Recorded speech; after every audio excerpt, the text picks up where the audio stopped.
Now let me tell you the maxima and minima for the function of two variables. What is the maxima and minima for the function of two variables? Maxima and minima of two variables are the maximum and minimum points of a function in 2D.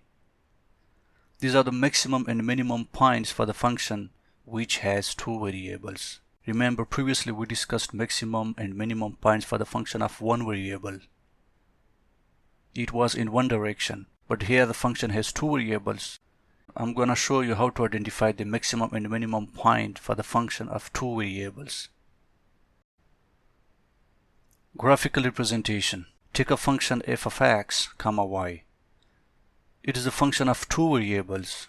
There are two independent variables, x and y. This is my x-axis and here is y-axis. This is z-axis. Let me take a function in 2D. And the maximum point will be here at the peak. How to know that? Because if you draw a tangent line, it will be a straight line along the x-axis.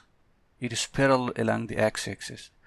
If the tangent line is parallel along the x-axis, then it is the maximum point. Since we talk about the x and y direction only, and therefore the function deals with the maximum point only in x and y direction.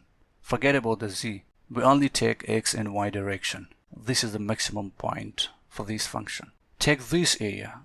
Here is the minimum point. How to know that? When I draw a tangent line, it is parallel to the x-axis. So it is my minimum point for this function. Again, it deals with x and y direction only. This is the minimum point for the function in x and y direction. This is my minimum point. Take one more surface. When you look to this point, it is neither maximum nor minimum. It is a saddle point. When you look from the upside, it looks like in that position. It is actually a saddle point. How to know that it is a saddle point? When you check it from the x-axis side, it seems to be the minimum point, and the value is gradually increasing from minimum to maximum at two direction.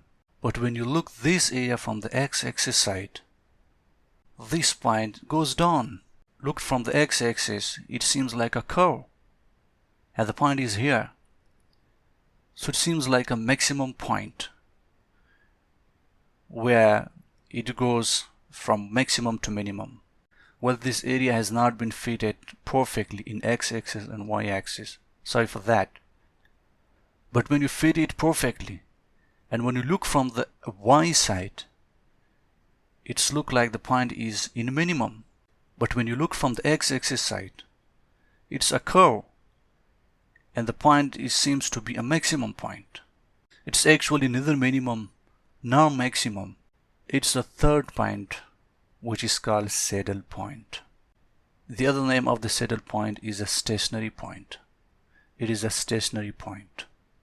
So it is in x and y direction.